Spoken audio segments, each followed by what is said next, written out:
میں ہر چیز کو بہت آہستہ اور واضح طور پر بیان کروں گا تاکہ اگر آپ بالکل نئے بھی ہوں تو آپ کو سب کچھ سمجھ آ جائے۔ تو آئیے سب سے پہلے ایک بہت ہی بنیادی سوال سے شروع کرتے ہیں۔ کبھی غور کیا ہے کہ آخر ایسا کیوں ہوتا ہے کہ کچھ مینیجرز کے فیصلے ہمیشہ درست ثابت ہوتے ہیں جبکہ کچھ کے فیصلے ہمیشہ غلط؟ کیا یہ صرف قسمت کی بات ہے یا اس کے پیچھے کوئی سائنس، کوئی ہنر چھپا ہوا ہے؟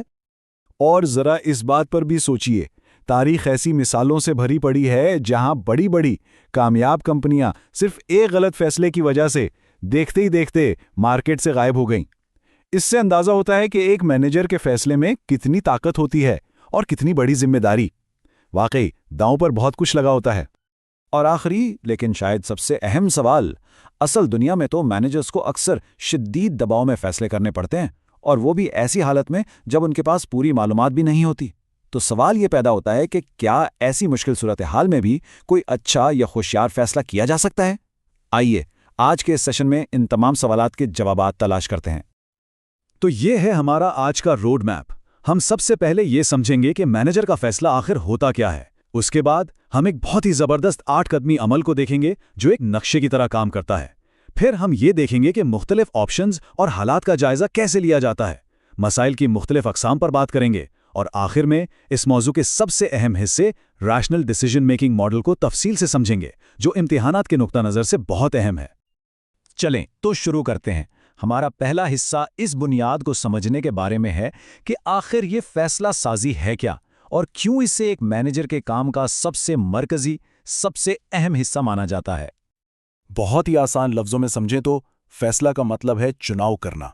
جب بھی ہمارے پاس 2 یا 2 سے زیادہ راستے موجود ہوں اور ہم ان میں سے کسی ایک کو منتخب کر لیں تو بس ہم نے ایک فیصلہ کر لیا ہے۔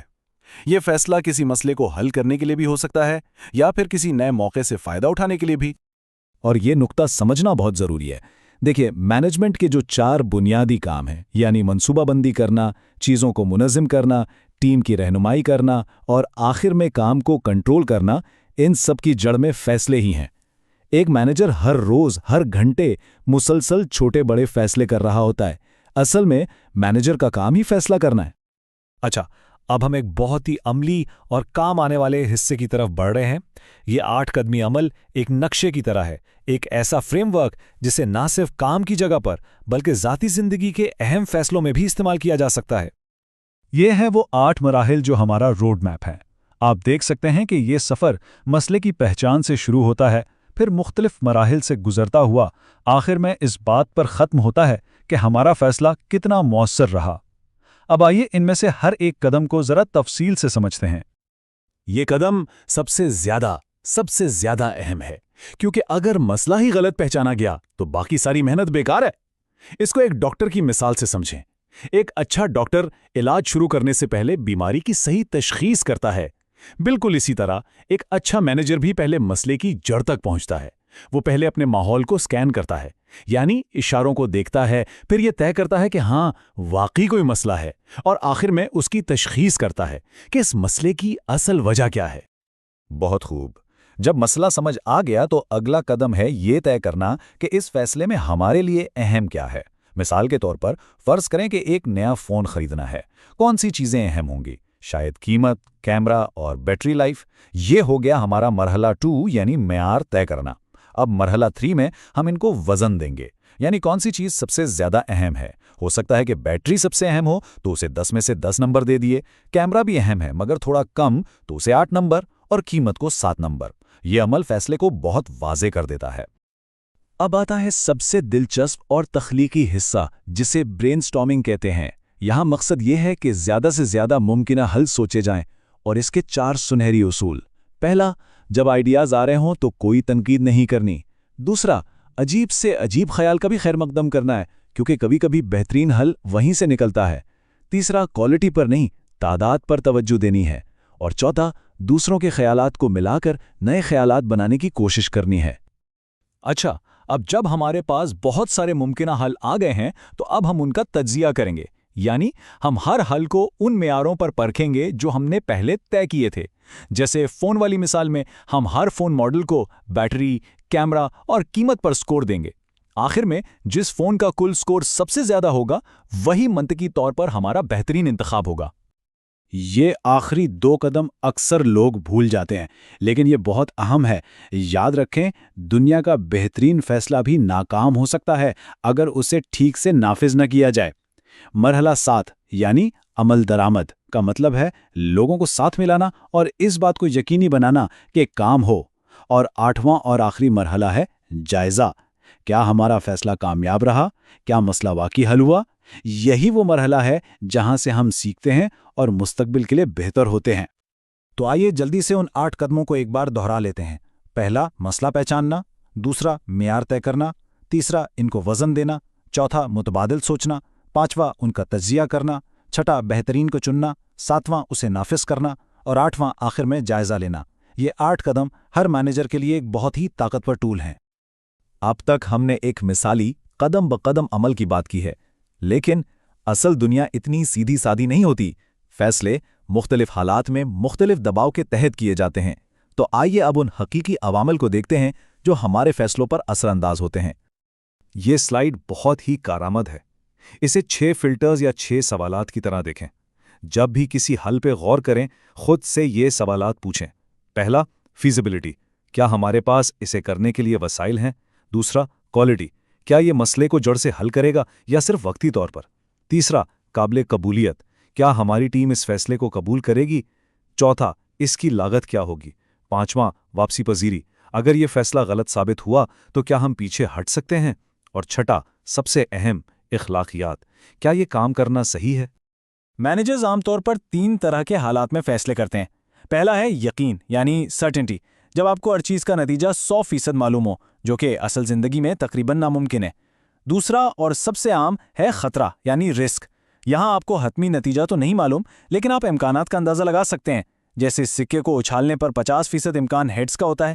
اور تیسرا ہے غیر یقینی صورتحال یعنی انسرٹنٹی، یہ وہ حالت ہے جب آپ کو کچھ بھی معلوم نہیں ہوتا، کوئی اندازہ نہیں ہوتا۔ ایسی صورتحال میں ہی ایک مینیجر کا تجربہ اور اس کی چھٹی حس کام آتی ہے۔ اب ہم مسائل کی اقسام کو دیکھتے ہیں۔ یہ سمجھنا اس لیے ضروری ہے کیونکہ ہر مسئلے کو حل کرنے کا طریقہ ایک جیسا نہیں ہوتا۔ آپ کو مسئلے کی نوعیت کے مطابق اپنا طریقہ کار بدلنا پڑتا ہے۔ مسائل بنیادی طور پر 3 قسم کے ہوتے ہیں۔ پہلا ہے بحران یعنی کرائسس، جیسے فیکٹری میں آگ لگنا جس پر فوراً کارروائی کی ضرورت ہوتی ہے۔ دوسرا ہے غیر بحران یعنی نان کرائسس، یہ اہم تو ہے لیکن فوری نہیں، جیسے کسی ملازم کے تبادلے کی درخواست۔ اور تیسرا، جو ایک عظیم مینیجر کی پہچان ہے، وہ ہے موقع یعنی اپرچونٹی۔ یہ کوئی مسئلہ نہیں بلکہ آگے بڑھنے کا ایک موقع ہے۔ یاد رکھیں، ایک اچھا مینیجر صرف مسائل حل نہیں کرتا، وہ مواقع تلاش کرتا ہے اور ان سے فائدہ اٹھاتا ہے۔ اب ہم سبق نمبر 16 کے سب سے اہم موضوع کی طرف آتے ہیں، عقلی فیصلہ سازی کا ماڈل یا ریشنل ڈیسیژن میکنگ ماڈل۔ یہ ایک نظریاتی قدم بقدم عمل ہے جو یہ فرض کرتا ہے کہ فیصلہ کرنے والا انسان نہیں بلکہ ایک مکمل طور پر منطقی مشین ہے، یعنی یہ ایک کامل دنیا کا ماڈل ہے۔ اس ماڈل کا بنیادی مفروضہ یہ ہے کہ مینیجر ہمیشہ وہ فیصلہ کرے گا جو مکمل طور پر منطقی ہو اور تنظیم کے لیے سب سے زیادہ فائدہ مند ہو۔ اس ماڈل میں انسانی جذبات، ذاتی پسند، ناپسند یا معلومات کی کمی جیسی چیزوں کی کوئی گنجائش نہیں ہے۔ یہ ایک نظریاتی پیمانہ ہے، ایک بینچ مارک ہے جس کی کسوٹی پر ہم حقیقی فیصلوں کو پرکھ سکتے ہیں۔ تو آئیے دیکھتے ہیں کہ اس کامل دنیا کے مفروضات کیا ہیں۔ یہ ماڈل یہ مانتا ہے کہ مسئلہ بالکل صاف اور واضح ہے، مقصد صرف ایک ہے، ہمیں تمام حل اور ان کے تمام ممکنہ نتائج پہلے سے معلوم ہیں، ہماری ترجیحات کبھی نہیں بدلتی اور ہمارے پاس لامحدود وقت اور پیسہ ہے۔ اب ہم سب جانتے ہیں کہ اصل زندگی میں ایسا کبھی نہیں ہوتا، اس لیے یہ ایک رہنما اصول تو ہے لیکن حقیقت کا آئینہ دار نہیں ہے۔ اس نظریاتی ماڈل کو بہتر طور پر سمجھنے کے لیے آئیے ایک بہت ہی سادہ مثال دیکھتے ہیں۔ فرض کریں ایک کافی شاپ ہے، اس کا کیش رجسٹر بہت سست ہے، جس کی وجہ سے گاہکوں کی لمبی لائنیں لگ جاتی ہیں۔ یہاں مسئلہ بالکل واضح ہے، ہمیں ایک نیا تیز سسٹم خریدنے کی ضرورت ہے۔ ٹھیک ہے، تو مینیجر نے اس ماڈل کا اطلاق کیا۔ اس نے معیار طے کیے، لاگت، استعمال میں آسانی، رفتار، کسٹمر سپورٹ اور انوینٹری ٹریکنگ۔ پھر اس نے ان کو اہمیت کے لحاظ سے وزن دیا۔ آپ دیکھ سکتے ہیں کہ اس کے لیے سب سے اہم لاگت ہے جسے اس نے 10 میں سے 10 نمبر دیے۔ اس کے بعد رفتار کو 9 اور استعمال میں آسانی کو 8 نمبر دیے۔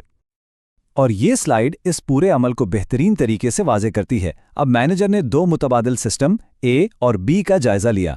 اس نے ہر سسٹم کو ہر معیار پر 1 سے 10 تک سکور دیا، پھر اس نے اس سکور کو معیار کے وزن سے ضرب دی۔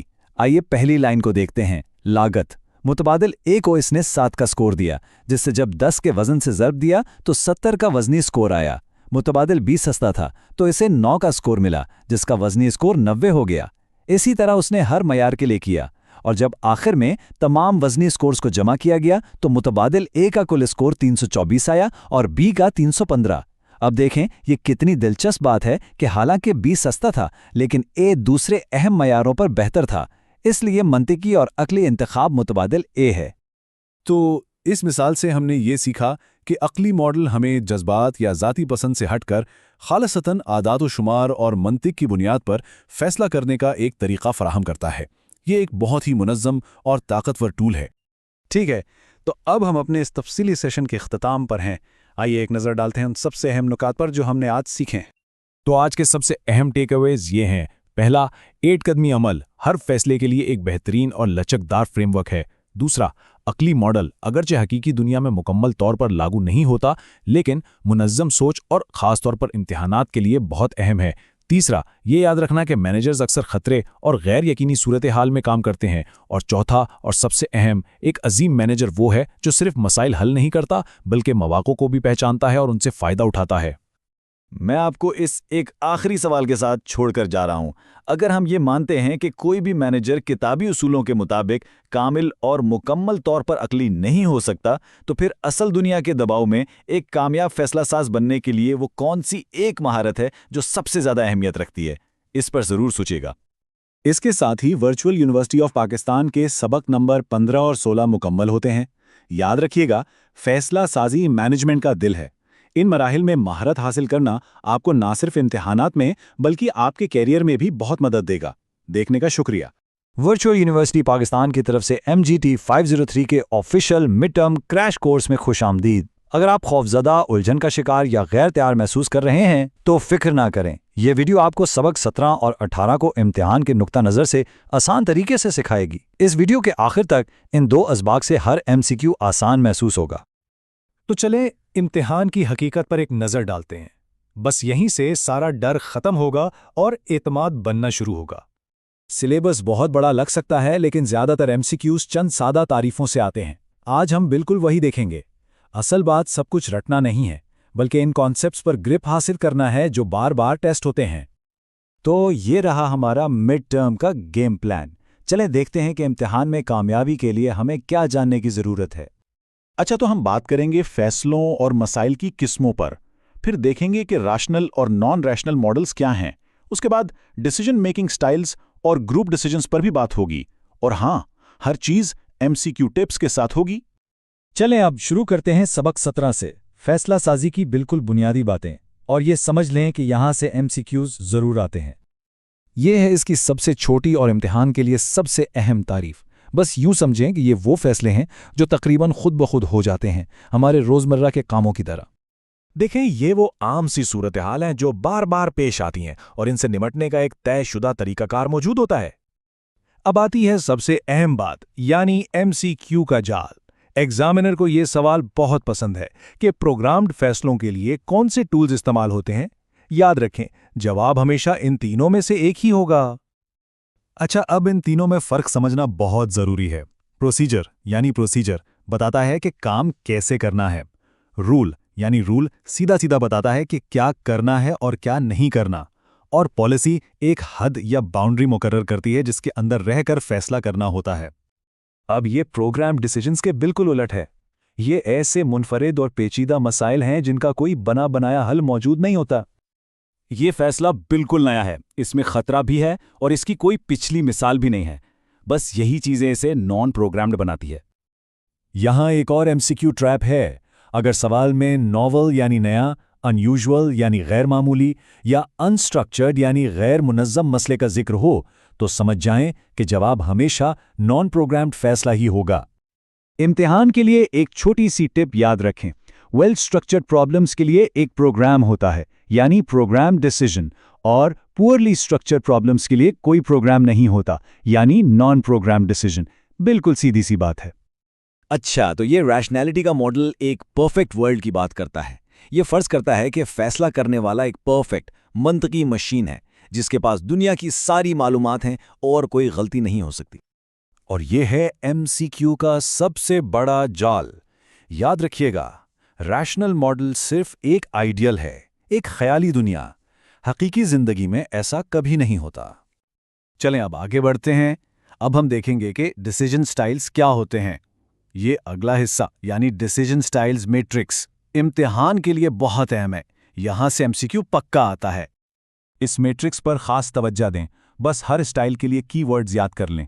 ڈائریکٹو کا مطلب ہے ریشنل سوچ اور ایمبیگوٹی کی برداشت کم، اینالیٹک یعنی ریشنل سوچ لیکن ایمبیگوٹی کی برداشت زیادہ، کنسیپچول کا مطلب ہے انٹیوٹیو سوچ اور ایمبیگوٹی زیادہ برداشت، اور بیہیویئرل یعنی انٹیوٹیو سوچ لیکن ایمبیگوٹی کی برداشت کم۔ بس یہ 4 جوڑیاں یاد رکھنی ہیں۔ تو اب ہم اس پرفیکٹ دنیا سے نکل کر حقیقی دنیا میں آتے ہیں اور دیکھتے ہیں کہ مینیجرز اصل میں فیصلے کیسے کرتے ہیں۔ یہ کانسیپٹ ہربرٹ سائمن نے دیا تھا، جو ایک نوبل انعام یافتہ ہیں۔ سیٹسفائنگ کا مطلب ہے وہ پہلا آپشن چن لینا جو کافی اچھا ہو، ضروری نہیں کہ وہ سب سے بہترین یا پرفیکٹ ہو۔ تو ہم سیٹسفائز کیوں کرتے ہیں؟ اس کی وجہ ہے باؤنڈڈ ریشنیلٹی۔ یہ MCQs کے لیے کی ورڈ ہے۔ اس کا مطلب ہے کہ ہماری سوچنے سمجھنے کی صلاحیت محدود ہے، ہمارے پاس وقت، معلومات اور دماغی صلاحیت سب محدود ہے۔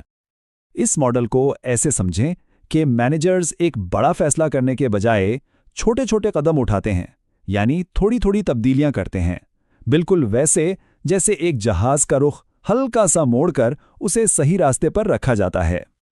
اس میں MCQ کا جال یہ ہے کہ یہ ماڈل شارٹ ٹرم میں تو اچھا ہے، استحکام دیتا ہے، لیکن لانگ رن میں یہ تباہ کن ہو سکتا ہے، خاص طور پر اگر ماحول میں کوئی بڑی تبدیلی آ جائے اور آپ نے صرف چھوٹے چھوٹے قدم لیے ہوں۔ اچھا، یہ ماڈل بڑا دلچسپ ہے۔ یہ کہتا ہے کہ کچھ اداروں میں فیصلے بالکل بے ترتیب یعنی رینڈم ہوتے ہیں، جیسے کسی کوڑے دان میں بہت سی چیزیں پڑی ہوں اور آپ اچانک کوئی ایک چیز نکال لیں۔ اس کی ایک مزے کی مثال یاد رکھیں۔ کمیٹی کی میٹنگ تو مارکیٹنگ پلان کے لیے ہو رہی تھی، لیکن فیصلہ کافی مشین بدلنے کا ہو گیا۔ کیوں؟ کیونکہ صحیح لوگ موجود تھے اور موڈ تھا کہ چلو کچھ تو ٹھیک کریں، یعنی فیصلے کا اصل مسئلے سے کوئی تعلق ہی نہیں تھا۔ اچھا جی، اب سبق 18 کا آخری حصہ دیکھتے ہیں کہ گروپ ڈیسیجنز کے بارے میں امتحان میں کیا پوچھا جاتا ہے۔